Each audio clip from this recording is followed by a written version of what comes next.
Cheers, guys. Epix 911, welcome to the Sunday, January 8th, 2017 edition of VR News. Just going to start with a quick little blurb on the future direction of the channel.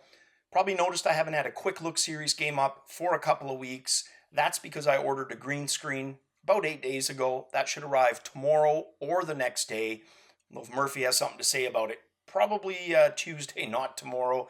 So not going to get my hopes up it arrives tomorrow, but either way, the next quick look game is going to be mixed reality, which for me personally, while it had a lower priority than audio and video upgrades for the channel, it's still something I wanted to do, so I'm excited about that. I like not having that, real background in the background of the picture-in-picture. I think that'll just work better and look better.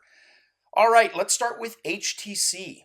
Now, they had a pretty good presence at CES 2017, and they have formally announced that they are going to have the Tpcast wireless, that's that 60 gigahertz wireless solution, available this spring. Second quarter, they put it, which is basically April, May, June, i.e. spring, for $249 US. Now, that includes the default battery, which is capable of 1.5 to 2 hours of charge. They also have the extended, but no pricing or availability news on that other than what we know, which is it will have a 5-hour charge time. So me personally, I'll get the default kit, but I'll probably also purchase the extended battery. Nothing would be more frustrating for me playing a good game, being right into it, running out of charge, and then having to try to swap out the wireless with the wired cable again. That would be just a pain in the arse. Not going to go down that road, so I'll get that extended. And just excited about being able to test it and use it.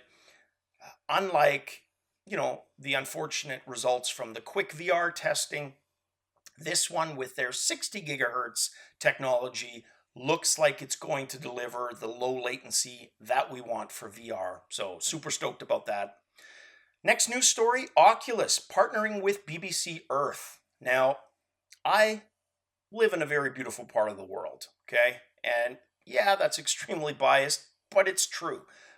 British Columbia is massive, it's large, and it's very rugged and very wild. Lots of mammals, big mammals, black bears, grizzly bears, moose, all kinds of wilderness. It was one of the things that attracted my dad to Canada and why we immigrated here. So when I was young, nature shows were a staple of my growing up. Mutual of Omaha was just awesome. Jacques Cousteau, of course. Anything by David Attenborough. Just good shows. Wild Kingdom, there's another.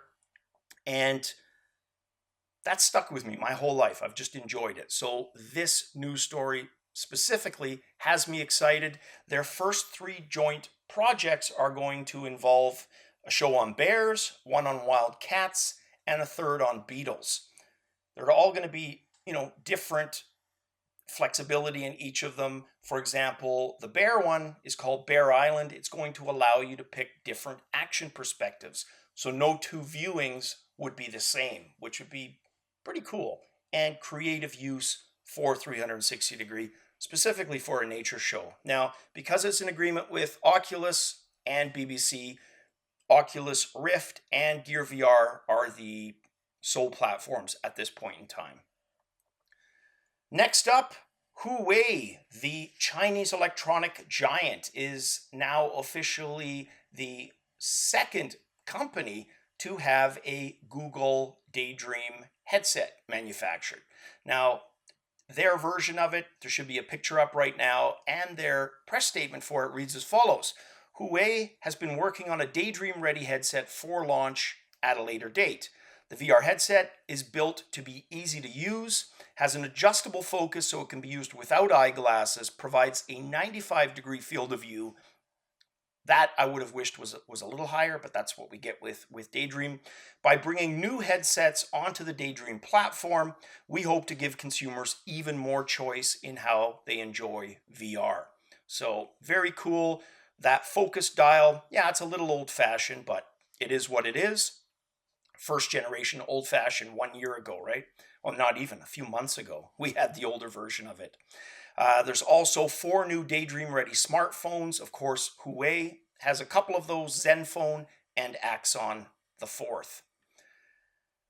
Next news story has to do with Oculus's absence. We heard a lot from HTC. We heard precious little from Oculus. Now, there's different theories on that as I was doing the research for it. The biggest one, of course, that they said mostly what they needed to say at the Connect event. Fair enough.